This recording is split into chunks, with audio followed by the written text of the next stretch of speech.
Alrighty, we are back on another episode of Ronin's Den. Tonight I have Spike the comedian with me from TikTok, and we're going to be making better NPCs and BBEGs tonight, I hear.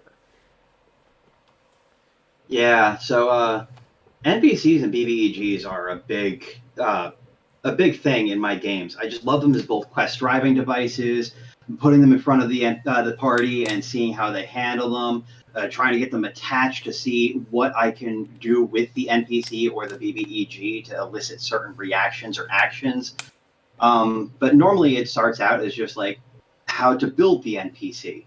And there's normally like three ways that I'll typically go about it. Number one, a very thought out NPC, but they don't have like a character sheet to them. They're just an assortment of ideas, what they know, what they don't know, what they're willing to give the player, what they stand for, um, ideals essentially, as well as their basic knowledge. There's also NPCs that I have that I typically throw in where they are with the party, or I intend on having them as like a party tag along, like a cleric that's there just to help heal at the party, or somebody who has their own story that the players can interact with, or even an NPC that will later down the road become a pivotal. Sorry, like I said, my brain is just not going to work on some things. A big character moment where they end up switching and becoming either a damsel in distress or just an underling of the BBEG or the BBEG themselves. It's usually a very interesting twist. And then I have my random NPC builder that I let go off in my own head. Essentially, if I need an NPC for the moment, I'll start picking at random bits and bobs to build that NPC. And while I'm describing this NPC, you run into a wood elven fair folk, somebody who has brown hair that comes down to about their shoulder, cuts up at about the bob. They have these radiant blue eyes, and they are dressed in very simple, almost bardic garbs that drape their figure. But you notice that there is no bardic instrument on their belt whatsoever. During this entire point of describing the NPC, I'm in the back of my head, almost running on autopilot, what I want them to do in the story. If they're going to be somebody who's just tagging along, helping out, if they're giving pivotal information, if there's somebody who is there for the PCs to interact with, so that they can get a better view of the world. This, in a way, is almost a simple NPC structure where I break it down to its smallest factor and then work from that point. And that's basically bounce off of the players as they give me information of how I want this NPC to be formed. So it's not like a fully random NPC, but more one that's going to be built off of what knowledge they're willing to give me or what knowledge they're willing to work with. And from there, just simply building the NPC with what they are looking for. Um, However, a bit further into that, I love giving my NPCs personalities. I don't know about you, but I have a very interesting way of how I tune down and tune in my NPCs, which makes a couple of them, I think, more memorable because I sound more idiotic when I'm producing them. Like, for example, I have an NPC. His name is Scrib. He's a small little frog folk, and he is a wizard of mud. He uses a bunch of different mud magic. And Scrib's entire personality is boiled down to a fallacy, which is where he screams out consistently, "I'm the best!" Wow, got that up on my phone. He'll scream out, "I'm the best," which will rally the PCs to either, in truth, make him the best, as he's, "I'm the best!" every single time he throws it out. Or you'll have a PC who's basically like, "No, I got to shut this guy down. He's too full of himself." And I love eliciting those types of reactions from PCs. I'm not sure if you do anything of the similar, where you have a certain reaction that you're trying to elicit out of them, and just have a certain phrase or term that you use. So I'll do some of that with some NPCs, like they have like a specific catchphrase or they're designed to evoke a certain mood. One of my NPCs, Clarence the Bard, is just super annoying. Like he's just a bad bard. He can't sing. He's tone deaf. He can't really play his instrument. He's just generally a pain in the ass, but he's there for comedic relief or to inject chaos into the players' lives because he's developed a liking to them. And while everybody may like the PCs, Clarence attention is not always something that they want. Um, not always something that they want. Now, you were talking about well thought out NPCs earlier. When you're doing that, are you how are you layering their personality? So, are you doing when you set them up? Do you start with just a singular trait? This character, I want them to be, you know, just because I said comedy, they're there to inject comedy, or there to inject hope, and they're very one dimensional in their pursuit of that. Or do you start with like fully fleshed out three-dimensional characters?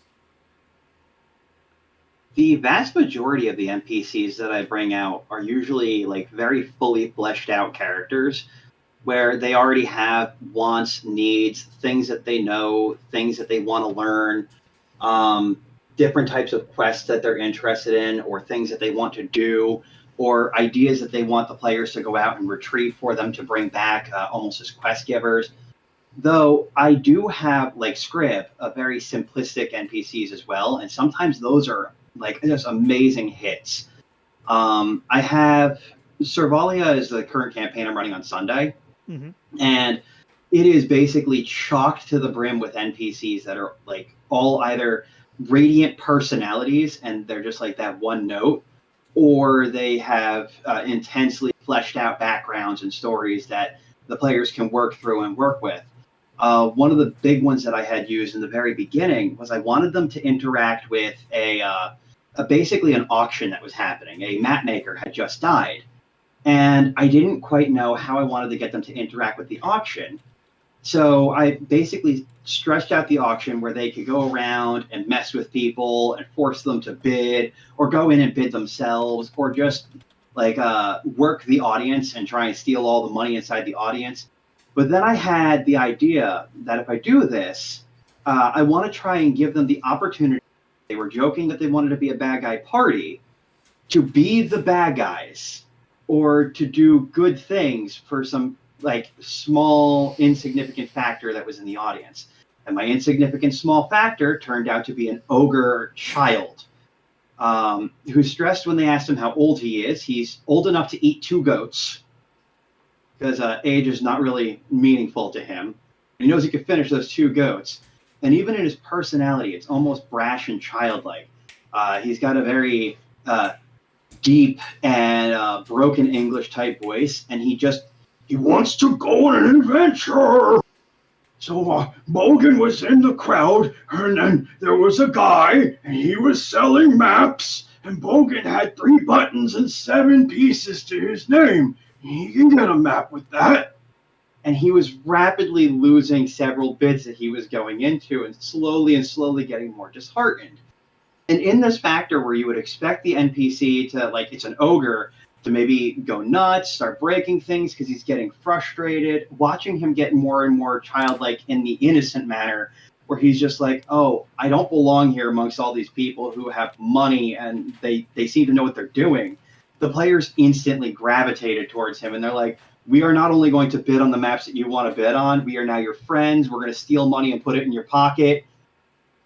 And they went the extra mile to help out this NPC just because I guess he had a very affable and childlike demeanor that made them like really want to gravitate to them. Same thing with Scrib. There's currently a festival going on in the town that they're at, and one of the festivities that was there, I had no idea how I wanted to make them compete in this like relay race because they're all party. They're heroes. You throw them into axe throwing, darts, races, they're gonna win. That's basically what they do. Yeah.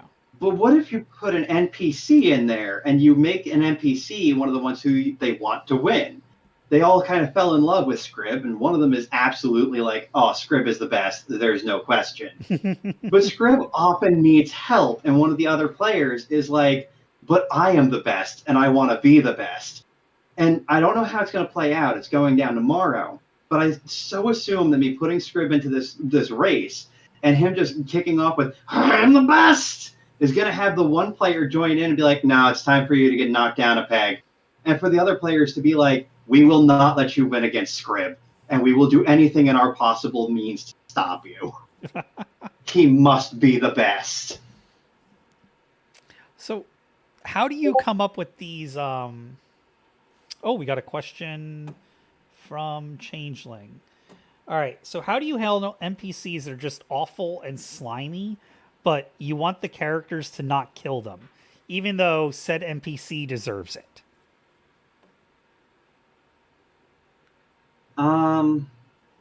In that type of a situation, I like to give it the NPC themselves something that the party can't naturally attain. That they now have to work with this guy to attain the thing.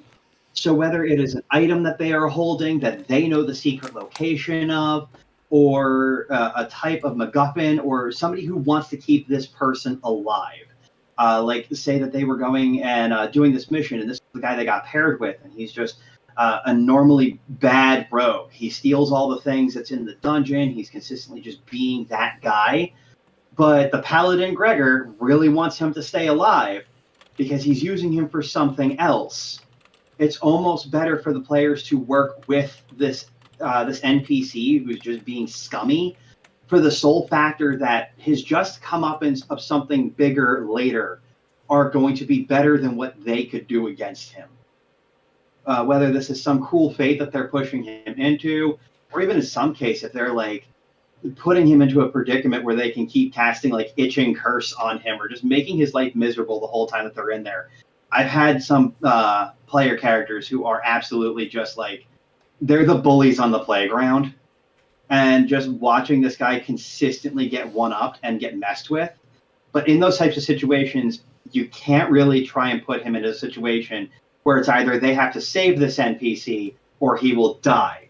Because there's more than, I think, an 80% chance that it's going to be that, he rolled those dice, he's going to die, and we're not going to pick him up. Though if you can get like a bit of a feeler for your party and you can see how they want to keep playing with him, and if they're messing with that NPC more than the opportunity to let them die, keep an eye on that and watch out for that, because there's a good possibility that they will save him specifically to keep messing with him and making his life worse. What's in the cup? At the moment, Dr. Pepper, I wish it was more. Um, And NyQuil, because I use my cup to measure NyQuil. oh God, Dr. Pepper and NyQuil. That sounds just awful. Um, so how do you settle in on the mannerisms and the quirks when you're making them? Like I hear you talking about, you give them these things to make them memorable. How do you find that for each individual NPC? For some of them, I like having the players be the ones to set that interaction and to set that personality. And I almost try to gauge that off of their very first interaction with that NPC. Like, one of their most favorite NPCs was in that auction with the ogre, and he was trying to win some maps as well. And almost their relationship with him, because they started casting itching curse on him. They started picking the maps that he had won out of his loot that he had. They were just being bullies to him. And then to see later on, when they actually allied with this guy later, that he was almost a jock in nature, it kind of gave it almost a very odd juxtaposition and kind of a fun little come-up-in moment. But they really like that character because he's always out to help out his friends, though he puts on that gruff exterior in the beginning, which was what they gave him, or what he was giving them at the auction. He was being the tough guy, but he had a soft core underneath that they had to work at. Others, I let the situation as a whole affect what kind of a personality that they be. And I almost have their stories along the lines fall into that same perspective. There was a slaver ship that my party was on in the campaign, and they got the very first time that I had them on this ship, because we ended up having to restart the campaign because we had a bad player. The first time I had them get attacked, and it was just a good, let's get into your characters, figure out your character sheet, and understand what your character sheet's about. And getting them attacked was a good way how to do that. There was no threat of death. It was just fend off the attackers. There were 3 different outcomes. Your ship can sink and you end up shipwrecked at some point. You get captured by the other ship, in which case you end up in a different town than the starting town was supposed to be. Or you successfully fend off the ship and you make it to the port that you want to. This time around, however, I made it a murder mystery. The captain of the ship got murdered, and they found out that they were already on the slaver ship, and that the people who were on this ship are basically tricked into committing crimes that are then punishable by their freedoms getting taken away, and then they would get brought and sold as they were slaves. Well, this NPC was the one who murdered the captain of the ship. Well, why did he do that? And I sat there and started working backwards from that point. He murdered him because he had a grudge. What was the grudge? Somebody close to him got kidnapped by this captain. Who was it that got kidnapped by the captain? A mother or a father? That's too far out. I don't like that. What about a significant other or a lover? Nah, that's too cliche, too tropey. What about his sister? That's just tropey enough, and somebody who he'd really care about. And that brings another NPC that I could use later on in the campaign, who will also have a very interesting story to tell. I like that. Let's work with that. So after he had murdered the captain, he felt deep in his heart that his sister was captured. She was most likely killed by these people already, and that there really wasn't anything worth living for. He was out here to get revenge for his sister, and that was it. And as the party was going around doing their murder mystery, they found him. And he explained about his sister, and he talked at length about Jessica, and he opened up his pendant. You saw her in there. You saw that he gave up hope because he tossed it into the lake or into the ocean that they were driving across. He was like, it's only a matter of time till they figure out the only alchemist on this ship, and he was killed with Nightshade. So only a bit of time left until they get me. So thank you for the conversation and hearing me out. At least somebody knows why I did this. And in that moment, they were like, no, this guy had a reason. He had what he needed to do. And the players framed somebody entirely different for the crime. They put stuff into his room. They got him caught. They basically accused him, and they got the other guy ousted. And when all this stopped working, and they started realizing that the slavers didn't care. Everybody was guilty as far as they were concerned. One of the other players went, well, that means there has to be a black book somewhere on this ship. It's a slaver ship. You have to keep your merchandise book somewhere. So what would happen if we managed to get that book, get that information, and blackmail them? Let us off let us, our group, and that one NPC off, and you do whatever you want with everybody else. And that's what we're going to reason with, because we don't know what level these guys are. We just started. Let's get ourselves out of this thick water. And they did. They blackmailed the new first mate, who is now the new captain, and he was like, fine, you guys will get off the boat the first chance we get. And as they got him above onto the deck, he looked at them and went, all right, this is the first chance we get. There's your boat. Have fun swimming. And he pushed them all off so that they can go to their island. And from that NPC, they gravitated to him and wanted to learn more about him, wanted to learn more about his sister. And that gave me the next idea for the next NPC down the line.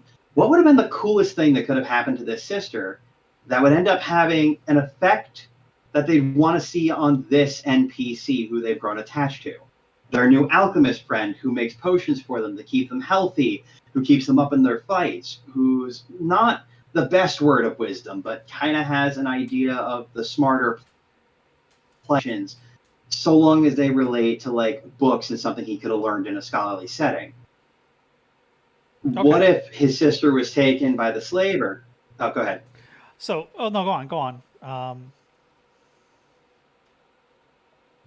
What if his sister was not only taken by the slavers, but the pirate king, Arya Blackthorn, fell in love with his sister, and when she passed away to her illness, her title and everything, her name, all of it, got passed on to his sister.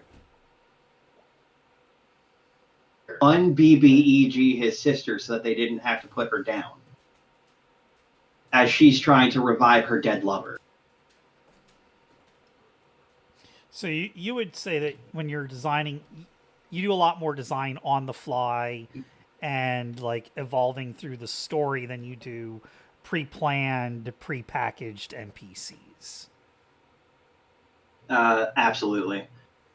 I would love to say that like sometimes I come up with an amazing NPC on the fly, and I'm like, this is going to be the NPC that I want to use, like Grebo, who Frail fell in love with. But most of the time, it's let's find something I need in the moment, evolve it as it needs to be, maybe get a quest or two out of it, and give them a good, decent bit of knowledge. Other times, it's like Grebo. I think it would be hilarious if there was a goblin who got bullied into a river and was drowning because he was trying to swim because he doesn't know how to swim. And it's only when he gives up that he finally lives because he's now floating down the river instead. Um, Also had a follow-up question that Changeling put out, and it's one that I'm curious about too now. How do you keep your NPCs fresh and avoid recycling personalities, quirks, mannerisms? How do you make sure that when you make the second NPC, the third, the fourth, the fifth NPC, that they're not some sort of photocopy of one that came before?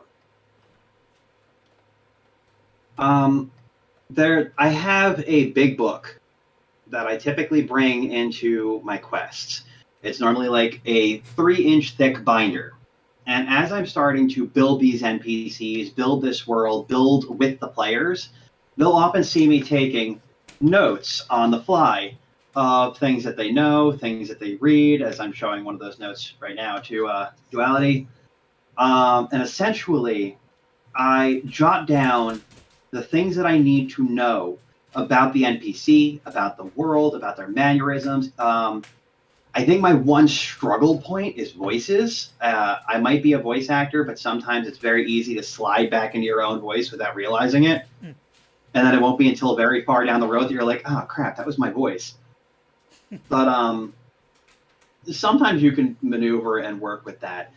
But I use that book almost as a point of reference so that I don't try to tread old ground. What's more, I try to make each of the NPCs as unique as possible. And by giving them their own backstories and story and things that they're looking for and things that they're after, sometimes even when you have two NPCs that could be juxtaposed against each other, and they're like, oh, well, these two are really, really similar when you think about it, just because of their backstories and how they became who they are, it's enough to waylay that means of thought. And for people to be like, yeah, but they might be both cruel and crass people, but this one's cruel and crass because his lover died and they were killed by the BBEG. This one's cruel and crass because he's an old miser who came from a backwater village who didn't really care for him and really gave him the sticks. And just because of those two background choices, you can sometimes form a bit of illusion and make it so that these NPCs are very, very different. And if you need them to be even more different, put them against each other and let them interact and see how it works. Because sometimes the cruel, miserly man who is just being old and bitter is very different from somebody who actually went through some hardships. And when they start arguing about something, you find out deep down, once you start scratching the layers of that onion off, there are different things underneath. You just need to go a little bit further in the development, a little bit further in the building. So since you said you're a voice actor, I haven't had a voice actor on yet. Question: when you're doing these NPCs and the voice, have you run into two characters that have the same voice and have had them in the same scene? I think a good example of this would be that Family Guy episode where Carter Peterschmidt and Dr. Hartman end up in the same scene. And they're like, oh my God, I sound the same as you. Yeah, we don't have very many scenes together, it turns out. And it's the same exact voice. And you watch some more episodes, you're like, motherfucker, they are the same. Have you done that yet? And how do you avoid doing that? Unfortunately, on a lot of instances, there's only so many voices you can produce. And sometimes you just keep running into it. The little girls is what, and don't anybody take this out of context, is the one that gets me consistently because I only have one of those voices. And I try to tune it up and tune it down to try and like variate between age. But I have this little voice that I like to throw out. And it's a bit of an anime voice when you really get down to it. And that voice is really good for a lot of children because it's high and squeaky. In trying to tune it, because, and I don't know if it's just me, but I can hear my voice in every single voice that I do. And it really throws me off because everybody else is hearing that high pitched squeak. I hear me and that high pitched squeak. So you start out with a high voice like this, and then you could tune it down a little bit, but even this kind of sounds a little bit alike. And then tune it down a little bit more, and you have a different voice. But as you can tell, all these are just like half steps down from each other. And when you have so many children or so many women, something that your voice typically isn't able to do normally, this group of people is going to sound the same. It's just unfortunate. And you just try not to put them in the same room with each other. Or you do red pen, blue pen, and they just hold up a different pen based on who's talking and just ally who is who. Okay. Changeling, I agree. I have the same issue. Spike, I do have the same issue, where I just hear my voice no matter when I'm trying to do voices for other things. And I think it's why I'm reluctant to do a lot of voices in my game, because to me, like you said, I just hear me, but higher pitched. And do I want to do that? Like, other people might enjoy it, but to me, since all I hear is me but higher pitched, it's a struggle point for me. It drives me absolutely nuts when I'm doing demo tapes because like I'll go back through and I'm like, all these people sound alike. They're all the same person, and then my wife will come in and be like, no, those are 5 distinct voices, and I'm like, they're all the same person. And Changeling, I can't unhear it. Changeling had another question that's I was actually going to ask much later, but since it popped up now, I think it's a good question. It definitely is a good question. But when you have 2 of your NPCs interacting, and it's like an important thing, like they have to interact to get information across, right? You have no other way to get the information across other than to have 2 NPCs interact with each other. How do you do that without stealing the scene away from the players? And what do you do when you catch yourself doing that and stealing the scene? Either leading or asking for points of clarity. It's going to be real hard trying to find a point of clarity with my brain fog. But essentially, if I have 2 NPCs who are communicating back and forth to each other, I'll have one of them look towards the players and try and pull some information from the players with a long enough pause during their explanation of it for them to maybe knock some heads together and come up with a thought of their own that then leads into a different situation. You'll have one PC who's like, but I'm pretty sure I saw him outside of the mines. There has to be a reason he was in there. And then I'll have a misleading piece of information. Well, the mines are an awful good place to find coal or materials, iron especially. If he's building an army, that would be an excellent place to go to find things. And in the moment of me saying, maybe if he's building an army, this mine that they have been at prior, they remember further down in the mine, they found an arcane bauble, something that they didn't understand in the moment that they had.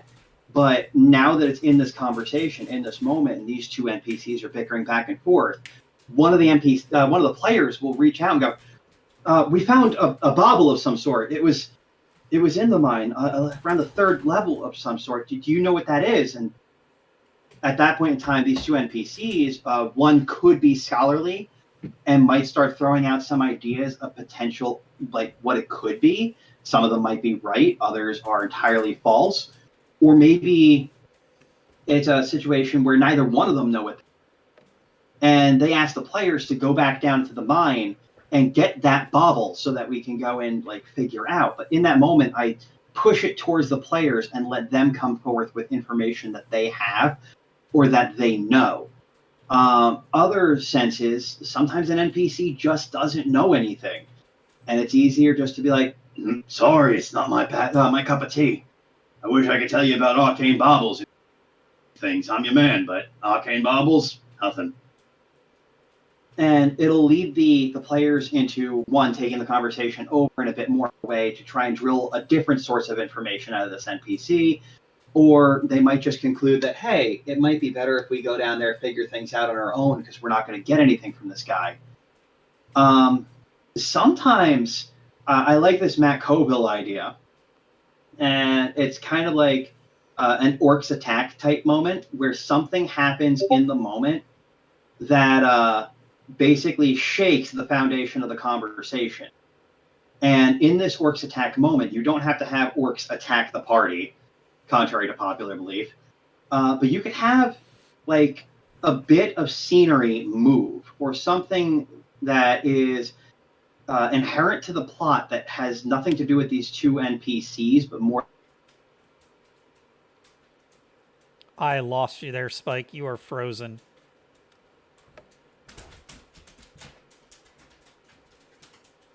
Or something that they're interested in or they're acted way, where the players can then go and interact with that moment, or even come back to those NPCs and be like, look, that right there, that's what we're talking about, as they now have a new catching point. But it allows them to kind of consistently have the spotlight. Is just find ways how to shift it back, whether that is the NPCs themselves just straight up asking, what are your thoughts on this? Or is there something that you can give us to help us give you something? Or have the scene itself interact with this scene to break up the NPC conversation and give them something, again, in their field that they can use. Okay. Do you think that there's a reason why you should take... Do you ever think that's a good point to use those NPCs to, yes, hold the spotlight to get things across?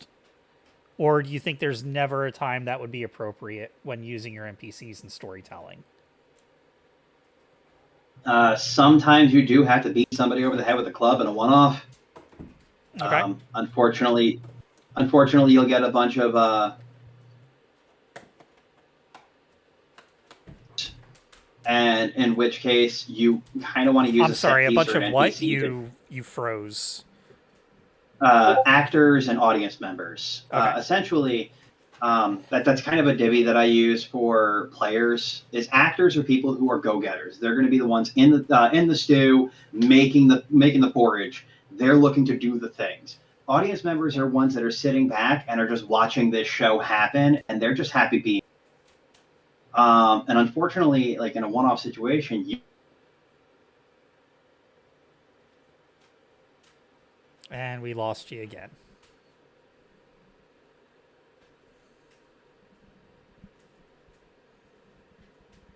Completely frozen.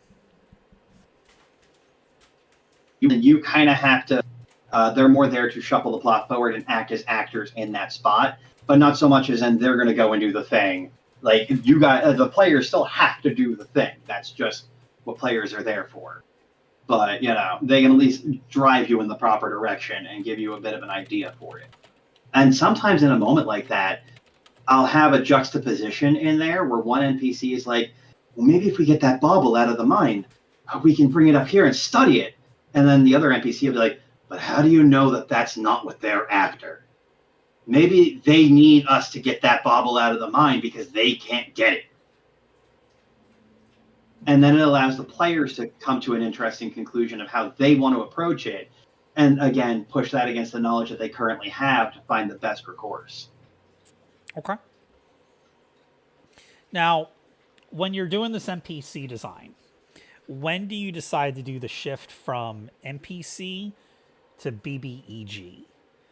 Is there something while you're designing these NPCs that serves as a trigger that says, this character's better than just being a annoyance or a minor thorn in the side of the players. This NPC has serious potential to be a BBEG. What's your criteria for switching from one to the other? I want to know how much of a bee in their bonnet he is. I want to know how much of a fire he lights under their pants. I have an NPC who became a graduated BBEG, because of how much interacting with him upset my players. His name is Aghanim, and originally he was just supposed to be like maybe a bad guy, but not the bad guy. A flash in the pan NPC, so to speak, who they might be able to take out in this contest. But the more that he creeped them out and the more that he like put them on their back foot, I was like, no, there's too much potential in this guy. And a lot of the tools that I used was essentially he has his own group. It was comprised of a gnomish wizard, which is important, small in stature. Wizard, so he might be book smart, but he's not street smart, so he could still get used or abused in that manner. And then he had a muscle, which was an orcish fighter who was on his side as well. And these two NPCs would kowtow to the other NPC, but they would do it in almost the most snidely demeaning way where if you're looking at it from the outside, you're like, ooh, that doesn't make me feel good. But on the inside, that's been their relationship this whole time. That's just what they do. And his was, well, you are the hero, aren't you? You want to be a hero, don't you? Just consistently putting him up on this pedestal. And because of that, well, you wish to be the hero, do you not? That always made the gnomish wizard, Griamore, go out of his way to do bigger and better things because people believed in him. But with how he was always framing that question, the other players were like, I think he's setting him up for a big fall, or he's being taken advantage of, or there's something horrible that might happen to this guy, and we now need to intervene. And in that moment, I was like, oh, he can't be a flash in a pan. He's doing too much, and they're talking about him too much. He needs to be bigger. He needs to be more. So I started giving him things that went along with the game that they were after. They were after the maps of the 9. Coincidentally, he's also after the maps of the 9. He's after them for different reasons. He's after them to help Griamore, obviously. He's the hero. He needs these maps of the 9 to be the better hero. I had Garok, who was the fighter, just kind of consistently pick at them and like push outsiders away. And anybody who's ever been in an abusive relationship ever can tell what I'm doing. I'm segregating Griamore from his friends and his family, and I'm making it harder for him to attain any type of outstretched hand to anybody who is outside this circle of trust, which makes the players, as they are heroes, want to get in there to try and get him out of there. And the worst part is I did really, really good with this BBEG to the point where it wasn't like they've had to work with this guy several times and have been absolutely pooping pants about should they do the thing because he might murder them. He might unalive them because he is so strong or he's giving off that type of an energy. And then one of the players looked at the rest of the party and went, what if we've got this thing wrong this entire time? What if Aghanim and Garok are being used by Griamore, and this is just his shtick?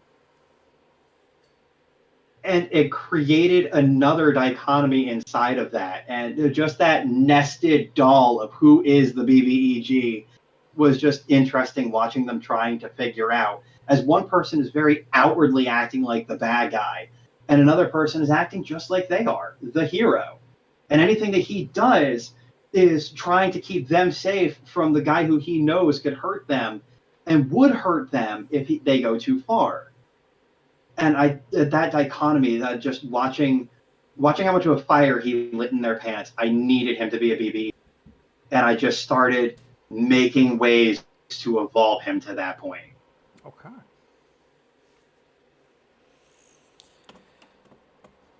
So how would you say that you best use these NPCs? What would you say the best way to use these NPCs and these BBEGs would be? And I'm not talking just like throwing them out there in the world for people to grab them. I'm talking like, what are your best tips for implementing memorable NPCs and BBEGs to characters when you're doing your first introductions of them? During first introductions, I found that one of the best ways how to make them memorable is the catchphrase or just making them lovable and affable. If there's ever been like a movie or a show you watched and you just gravitated towards a character, it's normally because that either that character radiates something akin with you and you could feel yourself resonating with that character, or in a way you feel bad for that character and you want to be their friend or be what picks them up. And that's a very easy way how to gravitate the players, but you have to be very careful in a relationship like that, because unfortunately, when you do that, it seeds a thought inside of player minds that this NPC is going to die. They don't know where, when, or why, but though that they're not meant for this world. And it'll spawn one of two personalities. Either they have to do everything in their power to protect this cherished being, or they have to distance themselves from it and watch it get scrubbed from the earth. As hopefully they can trick me, the DM, into believing that they don't care about this NPC as much as they do, to extend that counter of death, even if that's totally not on the table. I was going to say, I run into more of the people nowadays when I'm running just like strangers through 5e, which I don't do very often anymore. But a lot of people just assume that the NPCs are going to be safe and that they're not going to be in danger. So you're having a bit of an opposite experience than I am there. When you join my table, and you did enroll in one of my games, so you will hear my opening preamble. I let everybody know that death is not only present in my campaign, it is riding passenger seat. If you sneeze, I will kill you. And it's not meant as like an open hand threat of like, no, you got to play the game my way or do things my way. It's don't act stupid. Yeah, like I generally have the thing of like if you get into combat, yeah, my rule is why are you engaging in combat if you think that you're going to be safe? It's a dangerous, deadly thing. Yeah. Like there's no safety in it. But sorry to jump in and interrupt you there. Like I had a player who drank mercury and I killed their. I was like, you're the one who drank bleach. It wasn't me. I'm sorry, but that's what it goes to. Jeez. And that rule, if it applies to the PCs, then it's understood that it has to apply to the NPCs as well. And if it's not understood that it applies to the NPCs as well, if an NPC is acting dumb, snuff them out. Because sometimes they go on a quest and they were not meant for the adventuring life, and it's pretty obvious pretty early in that they should not be here. And in that situation, if the players don't mold to be the heroes to protect this person, this archaeologist who decided to plumb into the depths of this dungeon with no weapon experience and weapon training, maybe one of the enemies realizes this and snatches up the NPC and is like, no, this is our deep, dark ruin. If you leave right now, we'll let this guy live. If you don't, then we're going to end him, and then we're going to go right back to fighting. And let the players come to that Schrodinger's NPC at that point. What decision are they going to make? And is this NPC going to stay alive afterwards? And if they really feel that way, like your NPCs are safe and sacred, they're not going anywhere, then I guess this is a mission failed. Is going to get gibbed. Though around, and this is probably one of my biggest issues with fantasy systems is there's always a revive system in most systems. And they can let this NPC die because Revivify is in town and only costs this much, and they can fix it. And it makes death hard without a secondary system to basically be like, no, you guys can come back because you're heroes. Your spirits and wills are stronger, and that's why Revivify works with you. It does not work with your average standard Joe. That's why people still have funerals and mourn their loved ones. Yeah, it's one of those things, like I always wondered, I think Final Fantasy VII is a great example of this. Why is Ares dead? Why not just use Revive or a Phoenix down? Like, absolutely. Like if death can be thwarted by an item you can pick up for 50 gold, why does anybody die? And like with Final Fantasy VII, it's just a bad communication error, because if they were like, fixes the knocked down status or the unconscious status, that makes it understandable and then makes the death plausible. but it doesn't. It says revives fallen member. Yeah. And in most Final And Fantasy games, and they've changed it over the years, but it used to be, you're down. They didn't have a good word for it. I think Final Fantasy 2 said swooned. Some of them say KO there now. But I remember very clearly Final Fantasy 1, you went to a temple and you had to have your characters resurrected by the NPC priest in whatever town you went to. Yup. And like it worked because there was a dividing line there. You bring your player with you to the church, but you couldn't bring the NPC who died in the cave. Unfortunately, in TTRPG systems, you can pick up that dead body. It's just an object now, and you can bring it back to the priest. Technically, every skeleton is a new means of life if you can get it far enough. Oh God, I never thought of that. That'd be an interesting game. We need an army. Quick, start reviving skeletons.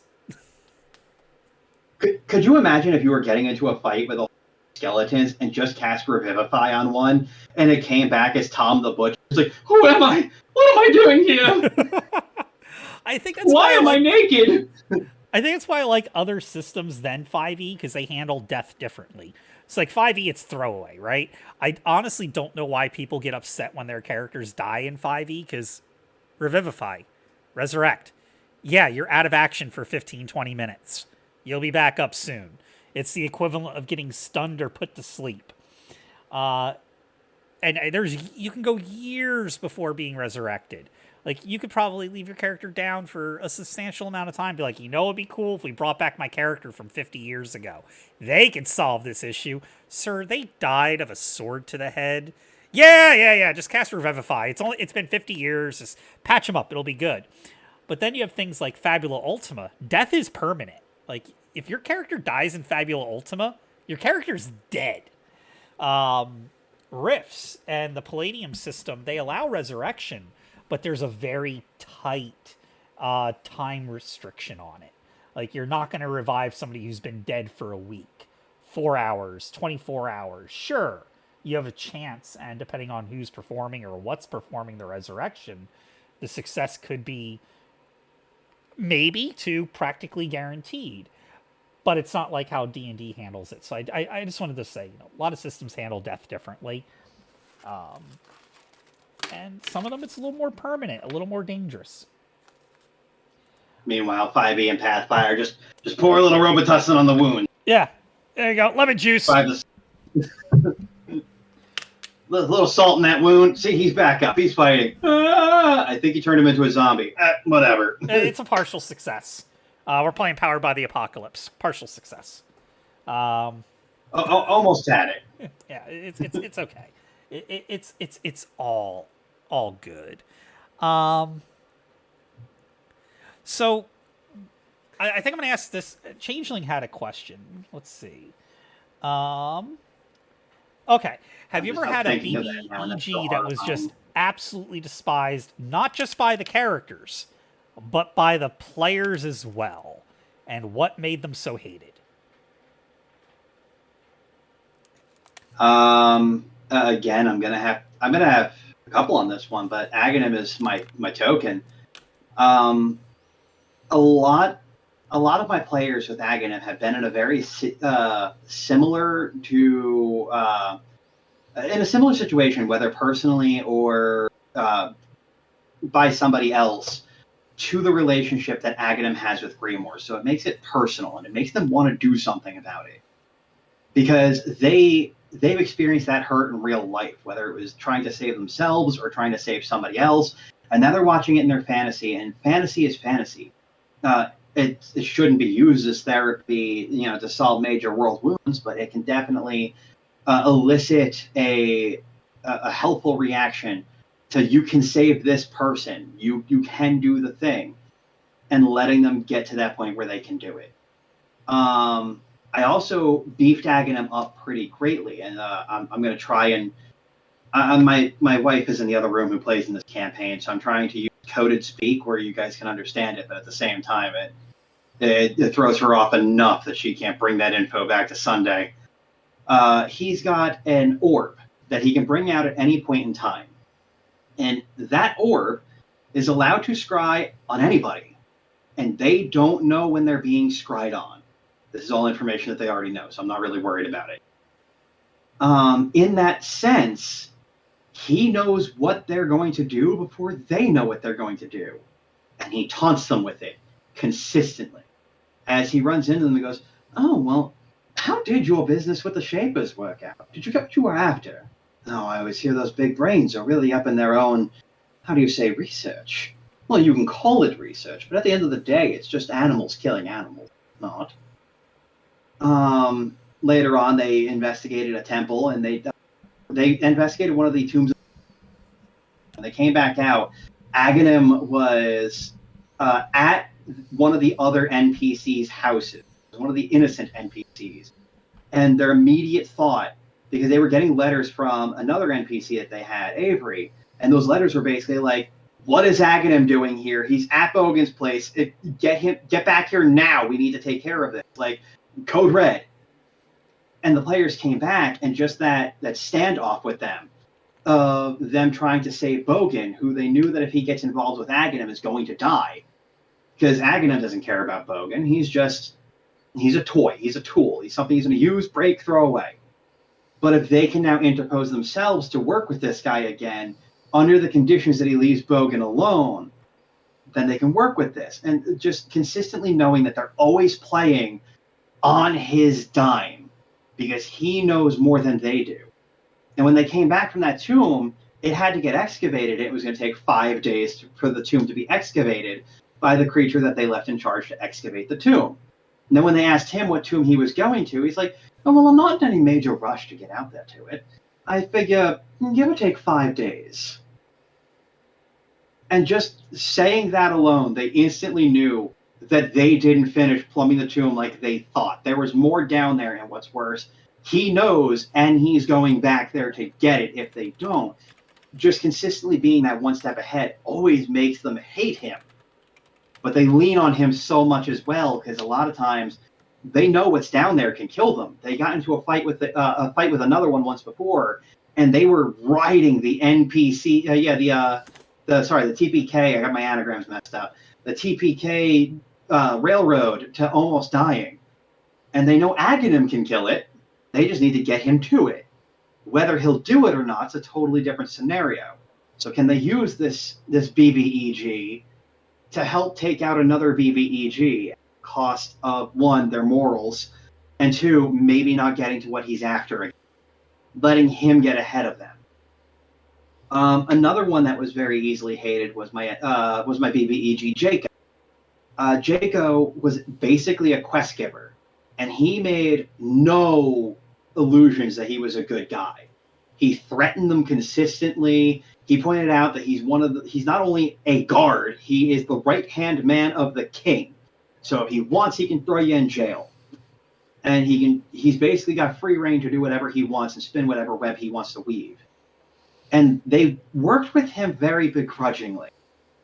And it wasn't until getting closer to the end of the sessions and the campaigns, they realized the things that he was doing, that they had labeled him a BBEG, and he wasn't.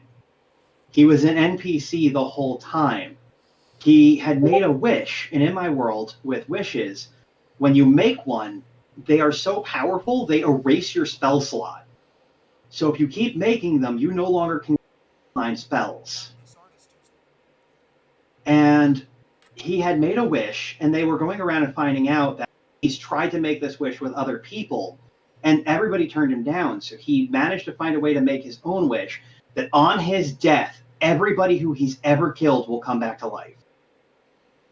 And it made it because he was consistently being worked over by the bad guys, and he was forced to work with them. He made it a point to kill everybody that they were after, and to try and be their right-hand man and put down people before they could. If they were becoming too big of a problem, sniff them out, because he knew that on his deathbed, when he died, everybody would come back, and hopefully it would be enough time to unmake the actual BBEG's plans. Okay. Let's see. We had another question from Changeling, and then I want to ask one last question. So the question from Changeling is, do you have a go-to bad guy that evolved from one of your favorite characters that you've personally played? His is a character named Arcton Iceflesh, who was inspired by Elric of Melonbone. I probably pronounced that wrong. Melonbone? I don't care. I love those books. He's one of my favorite characters. This one's a necromancer, an absolute lord of all goblins. So, got a favorite BBGG that came from one of your characters? Unfortunately, I gotta say no on that. Melonbone. Um, Say it. I have not been successful playing in the TTRPG setting. Okay. I've had very many DMs that like I just didn't jive with, and I found when I do jive with a party and when I do jive with a DM, I'm normally playing the goofy, affable player character, like the cleric who's just bone zoning everybody who he comes across, or I've got a lizard folk who just wants to make friends and is consistently trying to be friendly with everybody. And those are like the only player characters that I've ever had any modicum of success with. Okay. And I feel like to take one of those characters and mutate them into a bad guy, something had to go horribly, horribly wrong. And I don't know, man. That's just one, how, and I would kind of be concerned if anybody had played with those NPCs, how their feelings on the situation would turn. Like that is a very interesting way how to go about it, because my groups are pretty static. They're the same group of people who play with each other, mainly because we all finally found a group that we like. And yeah, if I had turned Fleck into a bad guy, I feel like my players would crucify me before they actually like took care of Fleck. They wouldn't want to know how he became the bad guy. They would just be mad at me for making him the bad guy. Upside down, I reckon. I had a character in Rifts. He started off as a good guy, and I mutated him later on. He was a burster, and bursters and rifts are pyrokinetics. They're psychics whose entire power set revolves around creating flame and manipulating flame. And initially, he was kind of like your stereotypical like crusader for justice. But something did go wrong, and the entire party he was with was nearly TPK'd. And they were scattered throughout the multiverse through the rifts, which sucks because then they had to like find their way back together, and not all of them made it back. Some of them ended up dying, and this kind of snapped him because he had to do some really screwy shit to get out of the dimensions he was in. And by the time he made his way back to Earth, he was no longer this crusader of justice who was kind of like a fighter. You know, he would go out and cause a building to stop being on fire just by using his mind. And he'd be like, you know, there's a lot of perfectly good buildings in this town that need to go up in flames, and I know how I could get my point across and bring justice to the world. We're going to cleanse everything that's wrong with fire. And who's fire to use? Well, my perfectly, divine, holy justice fire that I produce from my mind. I will cleanse the world with my flame. So that was one of my characters that I mutated. That was a lot of fun. That one actually sounds pretty cool. I could just take the fire from here and put it over there. You get the same point across. I've done a couple variations on him, so that was the pure, like, prime version of the character. That's the one where I experimented with it, and it went over really well. I had another version of that character that I injected into a Heroes Unlimited game. And Heroes Unlimited is like Marvel and DC superheroes, but in a kind of D20-esque system. It uses Palladium system, which is D20 for combat test, D100 roll under for skill checks. And since it was superhero based, that character was kind of like the Human Torch. He had ultra physical structure fire, and he could turn into pure flame, living flame, and he could do fire abilities. And one of those abilities is called Nova. And Nova takes a couple rounds to build up, and you have a stop point. Like, if you get to this point, you can stop. After this round, you can no longer stop. Nova is going off. And Nova is the equivalent of your character exploding. But, like, exploding with the power of a small nuclear bomb. And most of the time they die, but sometimes they survive. And when they survive, sometimes they keep their original powers, sometimes they lose all their powers, sometimes they get new powers. And with this iteration of the character, I said, well, I'm going to give him new powers. So instead of being able to turn into fire, and he blew himself up trying to do something good, save the city from an alien invasion, he's going to mutate. And his power is going to be able to turn into smoke now. But because he exploded, and because he had to put himself together again using just smoke, because that's all that was left of him, and now he's made of smoke instead of fire, he's going to have a bit of a mental shift. And he became kind of like a citywide serial killer. He would go in, and one of his favorite ways to kill was to turn from flesh and blood into smoke and enter a person's body while they were sleeping, or just in combat, and choke them. And then exit out and fly away as smoke. I would love that, because there's so many other questions you can ask with that one. Like, if it was possible for a Nova explosion to blow him up and rewrite his powers, and now it's smoke, does it follow along the lines and you can get him to blow himself up again? And if he Novas again, maybe this time he becomes water, and you turn the BBEG almost into a divine being. Yeah, you'd have to do some into homebrew a there. better guy. Yeah, you'd have to do some homebrew there, but there's definitely potential for it. God, I love Rifts. I love the Palladium system. It's so much fun. I got to get you and Frail and a couple other guys at a table for that one night. I think you'd like it. And the question I had, my last question before I turn over to you for the remaining time, what tropes do you find yourself falling into the most, and how do you avoid falling into tropes?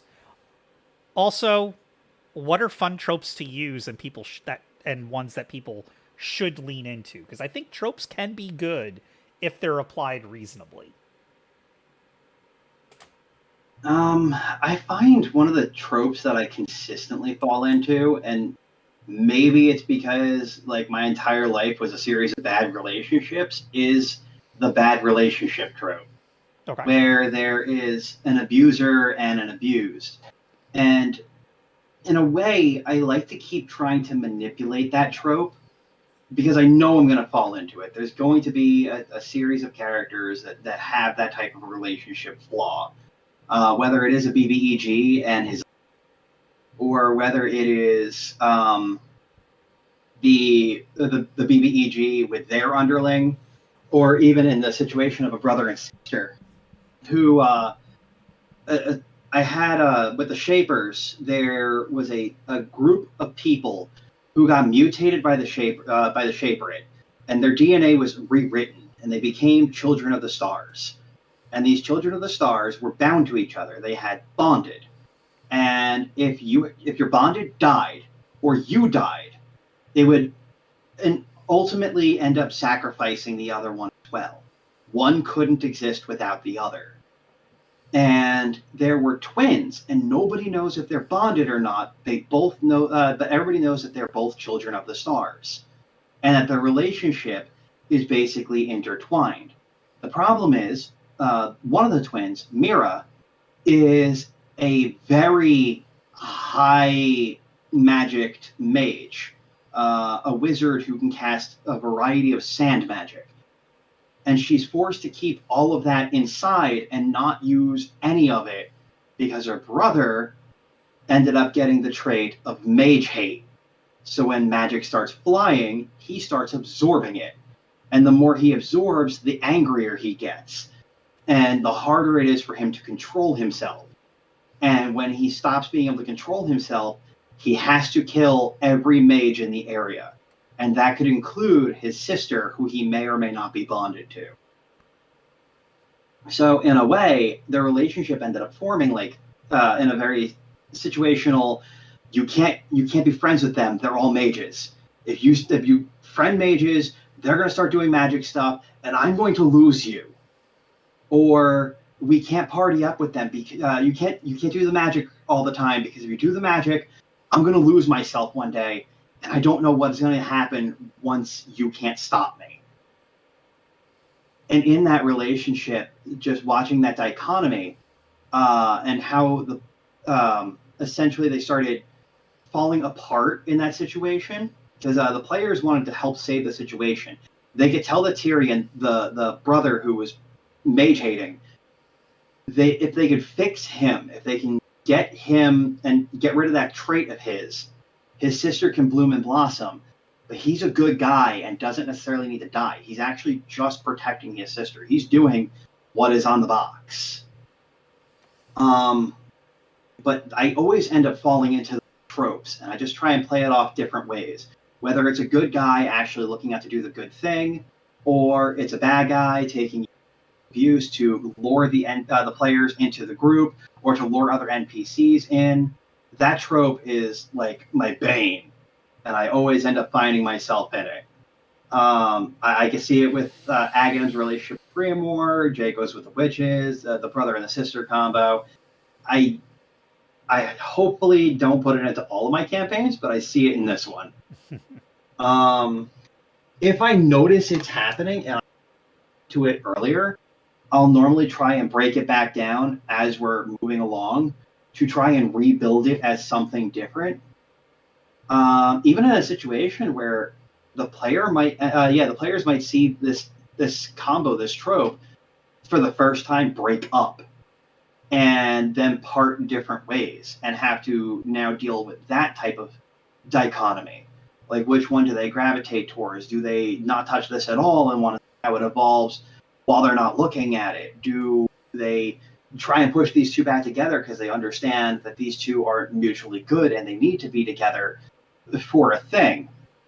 God, I'm even realizing that there is another potential for that in another NPC combo that I have, as well as with one of the players. But that's the one trope that's a bane. But I do like it for what it's worth, because I see so many different avenues that I can take it that I never really fall along the same trope line twice. Okay. It's the same relationship trope, but it's not the same line.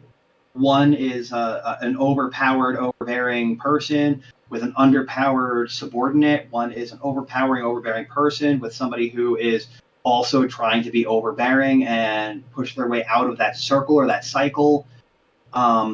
There's so many different ways I can mutate and play with it, but I know the more games that I run, the higher chance I'm going to have with two lines blending and me being like, I ran the same line.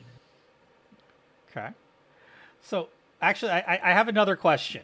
This is something it was one of my first things I did a video on in TikTok on a year ago or so ago. It's one of my first videos that got a lot of interaction, because there seemed to be this trend where you can't just have cartoonishly evil villains anymore. Every villain, every BBEG needed to have a redemption path. It needed to have this complex story where they're not really bad guys, they're just misunderstood, or they made a mistake and now they're just too far in it and they just need the power of friendship to pull them out. What are your thoughts on that type of villain versus your standard, just this is an elemental being of chaos, or they're just evil? Like, they know they're an asshole, they know they're evil, they're not one-dimensional, but they don't care. They're happy being evil. They are happy being the crime boss. They are cool with corruption. It's what gets them off. What are your thoughts on those three types of villains? And what do you more lean in toward? I find myself consistently leaning towards the narrative villain. And I think that's because that you've probably been able to suss out from this conversation, I love narrative. I love those good stories. And unfortunately, I always end up finding parties that also love the narrative. I gotta say, I hate it because sometimes you can't shake it. The players want to see the save. They want that interaction. And they go to such extreme lengths. And I myself am a kind of empathetic, caring person. So to try and find the just be bad for bad's sake is sometimes really, really hard for me to do.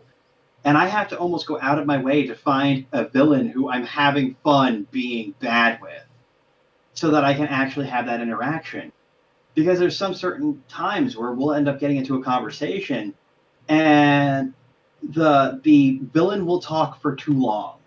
And it's just enough time for the players to say everything that they don't need to hear about how their plan could be built better doing this other thing. And by being villainous, they are actually hindering themselves. Let me tell you my 10-step corporate plan to Walmart this and get you where you need to be.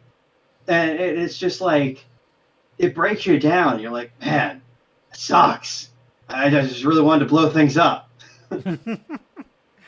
But I started having a lot more, and I started using inspiration, where the player is doing heroic things and them wanting to interrupt the heroic things is why they exist. No big mechanical schemes, no giant plan on the back end. Aghanim, again, I hate to have my poster boy out here. He wants to feed. He's a vampire. Why is he leading things towards the end of the world? He's hungry. And he was there at the last big climactic battle, feeding on the heroism. As a Vitala vampire in my world, he feeds on emotions, and he feeds on heroism. So why does he want the next big calamity to happen? He's hungry. He hasn't felt that high ever, and he's desperately trying to recreate it. And by just keeping that in the limelight, I will do what I can to cause a new calamity, because I'm hungry, and I want to be high.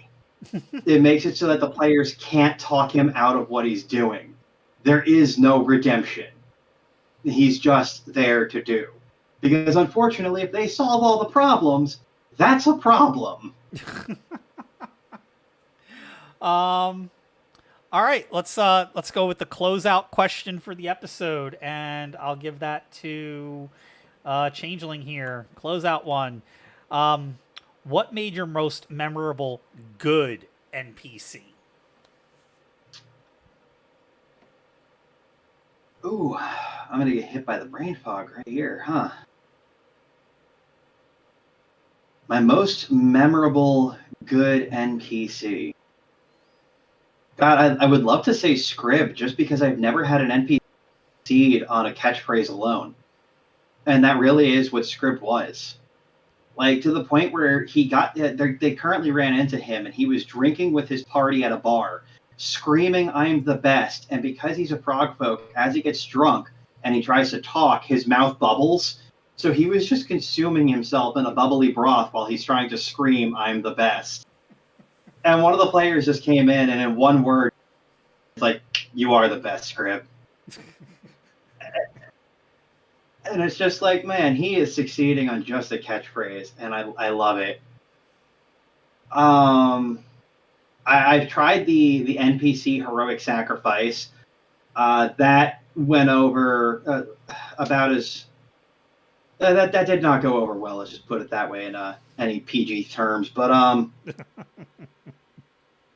essentially, the one of the party members walked over to a device that could get them back, but would unmake a part of them, and they would lose a piece of themselves by doing this thing to remake that NPC. And they went, "I don't care, I'm going in." And all of the player characters kind of came together to rebuild and pull this one NPC out of his heroic sacrifice. Because with the heroic sacrifice done, the only thing that was left to do was to save his life. And they moved to an extreme, they moved earth and sky to get that NPC back. And it came down to a roll. And I like the box of Doom. I have a little pencil case and a giant D20. And the rules of I use the critical role rule of death, where death is harder to come back, blah, blah, blah. Anybody who's watched Critical Role knows. But I go one step further so that nobody can call me out for fudging dice rolls. I roll the dice into the pencil case, I close the pencil case, and I pass it off to a player. They get to open it. I don't even know the result anymore. So I can't even say if this NPC has revived or not. So even when they try to revive the NPC, it is literally up to the dice gods whether that NPC comes back or not. So all of their stuff could have been fruitless, and they could have failed it. I can set the DC, but I can't predict what's in that box. I think Jaco also was an amazing NPC, because when they were battling him, he knew his time was at an end, and they were fighting him, and they were doing everything in their power to stay alive, because he was just one by one taking out the player characters, and he was doing it because he was found out. At this point in time, because he was found out, he didn't know how far the witches were going to go to unmake his wish. He needed the players to kill him. He needed them to do the final blow. And he knew he was a piece of their puzzle. If they killed him, they would take his soul, and not only would they grant his wish at that point, but they would get a powerful thing that they could then use to take into the final battle, to do battle against the false god that was being revived. And it got to the point where during it, one of the other players had figured it out. And at that point in time, threw his whole butt out there to try and do everything he could. And unfortunately, he was affected by a type of immortality curse where every time he was killed, instead of dying, he would become a phoenix egg, and in 1d4 turns, so long as the phoenix egg was still alive, he would crack out of the egg and had to put all his armor and stuff back on. He would be able to continue to fight, which was kind of the balancing there. Two of the players were dead. The other two players were still fighting. It was the phoenix egg one and the one who was holding the MacGuffin. And he looked over at them and went, "You don't get it, do you? It needs to be by your hands and no one else. So it's either we stop being children and we actually kill me, or you won't be in this world long enough to find out you were right." And as he was moving to erase them, and as he got closer, he looked at both of the players who were still holding on by the skin of their teeth, and they went, "We won't kill you." He looked at them and went, "What does it gotta take? What does it need to show that not everybody can be, that not everything can be solved with pretty golden words? Clearly you don't value your own lives. There's a reason you named yourself the Suicide Squad. Maybe you value what you built instead. Let's see how many I can cut through before you come to your senses." And he teleported to their hometown, to their base of operation, and just started burning the whole thing to the ground. One person after the next, and when they teleported in, I had one of their the Paladin's girlfriend by her throat, and he looked over and went, "Are we done playing now, shiny boy?" And he snapped her neck and let her hit the ground. And as he raged in, jumped over, and started swinging hardcore, he wrapped up himself around, bulked himself out, grabbed a hold of Jaco, looked at the player who was holding the MacGuffin, and went, "Do it! Kill us both if you have to!" And the other player ran up and speared him. And in that moment of his death, he just looked at them and said, "Thank you." And he died. And I didn't let it go that he had the wish on the table, and I let him think that the wish was just hearsay for a while. I let almost an anxiety-building amount of time before people started pulling themselves back up out of the, and before a whole buildings were being shifted by people who were getting back up. And just that moment of, he did what he had to because he knew he had to. And it's the same thing the players have been grappling with this whole time. doing what they have to because they have to. It's not something pretty. It's not something heroic. It's something they need to do or this world won't be anymore. It was finally the crux that put them on the, all right, we need to do this thing. And it was at that point, too, where I ended up bringing back one of the player's old fallen characters who had died by the hands of Jaco, who just kind of came up and hugged one of the old party members because the player who literally broke down when this character died because they had survived 14 resurrections, which is an impressive amount of deaths to have as well as resurrections. They broke down in their car outside of my house after this character had finally biffed the bucket, not knowing about the wish. And this was also me finally handing that character to the player and going, she's returned. You can keep playing her. Let's bring it. Let's bring this full circle. We're all ready now. And there was like a giant emotional release at that moment. It was magical, almost. Nice. I like. Well, that's all I got as far as questions on my end. Did you have anything you wanted to talk about that we missed? I let my phone dark out. No, I think we got everything. Yeah, I mean, like, that's a lot of good information. I think there's a lot of... I took some notes here for stuff that I can lift and put into my games going forward for NPCs. I think one of the only things on the table...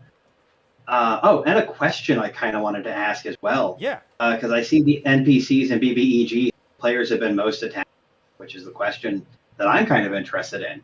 But also another tidbit of advice that it's why I love Aghanim so much. Put your big bad guy in front of your players as much as possible. Make them work with them. It is so rewarding to watch through gritted teeth as they have to do what might knowingly be a bad thing and how far they're willing to scheme to try to get out from underneath this guy's thumb. And it is amazing to watch their plans come full circle and sometimes even be successful. They might actually manage to thwart the BBEG. They can't kill him, not right here, but they can thwart his plan in this moment. And just watching all these microaggressions of the BBEG versus player characters in a setting that isn't the final battle, but is a microcosm of what the final battle could be. It is so not only entertaining, but rewarding to watch. It was actually an idea that I had lifted from Coville. He had Calaril Devile, who a bunch of his players went into a tavern, and it was their very first meeting with Calaril. They were all sitting down at a table, eating, and Calaril, a bar fight broke out. Somebody died in the bar fight, whether it was an NPC or a bully. It didn't matter. A bar fight happened, someone died. And Calaril Devile walked in, stun-locked everybody, dropped some red gold in the bartender's hand, called him a friend, and said it was a pleasure working with him, and then began to leave. And as he started to leave, he let all the player characters have their freedom for a moment of, do you want to do this? Do you want to fight Calaril Devile in this moment? And almost like Chrono Trigger, it was a moment where Calaril Devile will take you out. He's got no problems with it. He is very high level. But you're too underneath his notice for him to care enough to kill you. You are beneath him, and beneath him killing you. And just that microcosm of you versus the big bad in that moment. But doing it with Aghanim and consistently making it draw back, and having the players even begrudgingly through their teeth being like, we might need to work with the butthole. We might need to bring him to our side to do this thing that we need to do.